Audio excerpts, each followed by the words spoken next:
There is an 80% decrease in the Earth's magnetic field over the last 4,000 years. Every 100 years, the Earth is losing 5% of its magnetic resonance. At the current rate, in approximately 800 years, the Earth may have a zero magnetic resonance. Welcome to its rainmaking time. We have invited somebody who has the most current knowledge in modern history on this subject. The health information alone on magnetism will alter your life for many years to come. We want to welcome our devoted guest, a graduate of Loma Linda University in the area of dentistry. He has invented the Magnetico sleep pad. The design gives only a pure negative field, a departure from all other magnetic sleep pads in the world. He is a pioneer and has also designed a breakthrough in medicine and in science called the Magnetic Molecular Energizer. Please welcome from Alberta, Canada, Dr. Dean Bonlie to its rainmaking time. Good morning, sir. Good morning. Most of the world has no idea that the magnetic field of the Earth is decreasing at a phenomenal rate and how this has an impact on health, on well-being, on how we feel psychologically, on obesity, and practically every known disease to humankind. I'd like you to discuss with us what is happening in the field of magnetics and what is it that we have to start paying attention to. Well, NASA announced about 4 years ago, and that was to the world, that the Earth's magnetic field would degenerate down to zero within 800 years. Just a week or so ago, Time magazine came out with an article on the subject saying that that is accelerating. So we are losing our magnetic field here on Earth. And that's very important for us to realize, because if we lose our magnetic field, then it has dramatic impact on our health. Now, you say, well, how do you know that? Well, we did an experiment here. We reduced the Earth magnetic field down to 1/10 of what it is presently by using a certain kind of metal to deflect the Earth magnetic field. And we put 6 mice in there. They were all the same age. And within a few minutes, they were in slow motion. And within 24 hours, one of them died. The rest of them compensated by eating huge amounts of food to derive energy from the food. They became terribly obese. You could almost roll them, but they never, ever sped up. They just moved at a snail's pace. You could roll them over and they could barely get up. To be honest with you, Doctor, many of us think of magnetism as something having to do with charisma, personal presence, aside from being in the field of magnetics and science. And I understand that there's only 2 natural sources of electromagnetic energy available to the body, the Earth's magnetic field and the brain. But most of us have no frame of reference to contend with that has to do with electromagnetic energy. I think of it personally from the computer or from cell phones. What is electromagnetic energy, and why is that relevant to us in the context of magnetism? The work that was done by Robert Becker, MD, in New York State University showed that frequencies interfere with the frequencies coming from the brain. And so frequency fields such as you have in your power lines and from computers and radio phones and things like that are putting out a frequency that is not natural to the body and interferes with the messages from the brain to the tissue. Also interferes with magnetic resonance.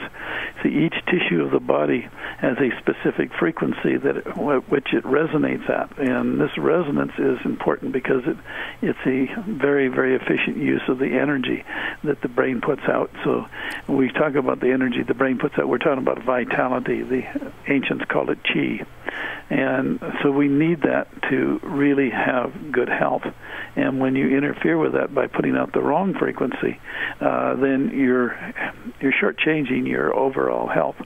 So this is what people are worried about, and it's this frequency that's interfering. And Robert Becker really started that whole research in that area. But what is frequency? It sounds, for many of us, even who read about health and who are into health, it sounds like it's a word that's very out there and obtuse for most of us. It's obviously measurable, but what does it mean? What does it mean to me and you? It means a variation in the electromagnetic field.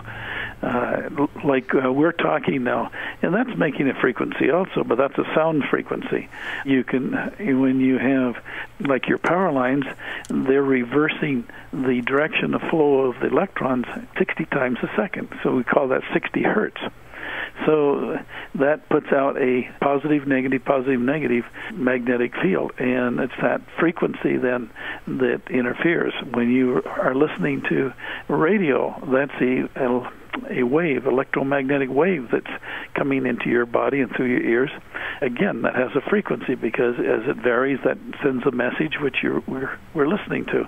So we have many frequencies in our life, and some of them more natural than the other. And the more natural they are, of course, the better it is for the body. But you're saying also that the earth and the brain are an electromagnetic field. Does that mean literally electricity, as in current? Is that what you're talking about? Don't confuse electricity. See, whenever you have electricity flowing, you have always an accompanying magnetic field. And this is what's happening in your body. When the brain makes electricity for the body, then you have an accompanying magnetic field, and that's where we get these different messages that go out to the cells of the body telling them what to do. We also get magnetic resonance, which is an enhancement of the chemical reactions. So you have two things going on here with one generator, which is your brain, and the electrical system in your body. Now, conversely, when we're talking about the Earth magnetic field, that magnetic field is caused from the movement of the ionic lava. In other words, when it's superheated, it becomes all ions, and so it's like electrons flowing. I need to take you back one moment, sir.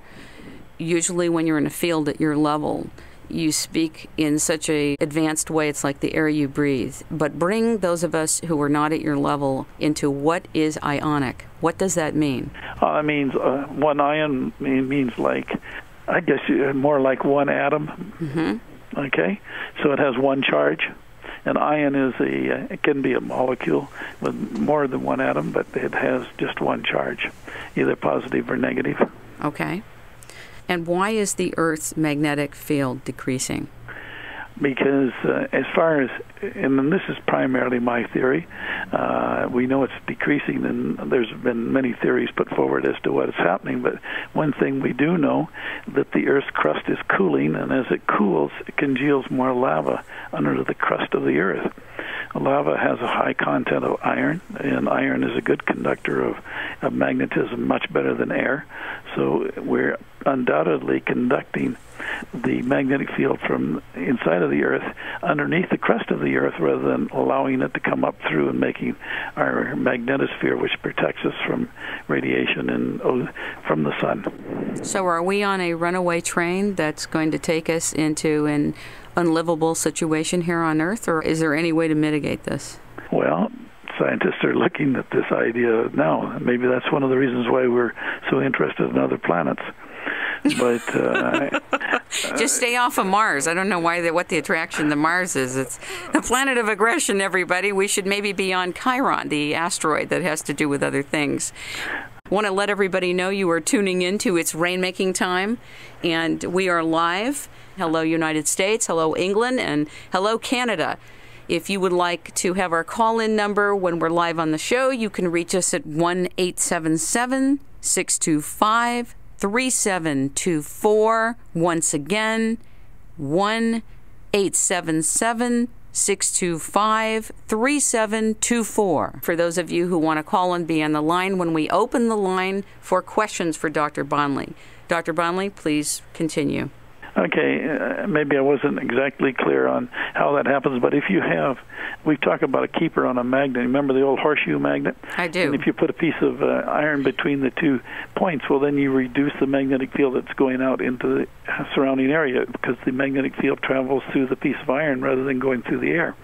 And that's really what we're talking about here. If we have a layer of lava under the crust of the Earth that is thick and has a lot of iron in it, then you're keeping the magnetic field going from the South Pole to the North Pole under the crust of the Earth rather than coming out through the air and then returning back into the North Pole. See, I thought I was worried about Yellowstone getting ready, the supervolcano that most of the world doesn't know about that's bubbling over there. But now I'm very nervous with the magnetic field decreasing before our very eyes. And even though I'm not going to live 800 years, as we speak about future generations, most of us live in the day-to-day of Earth time.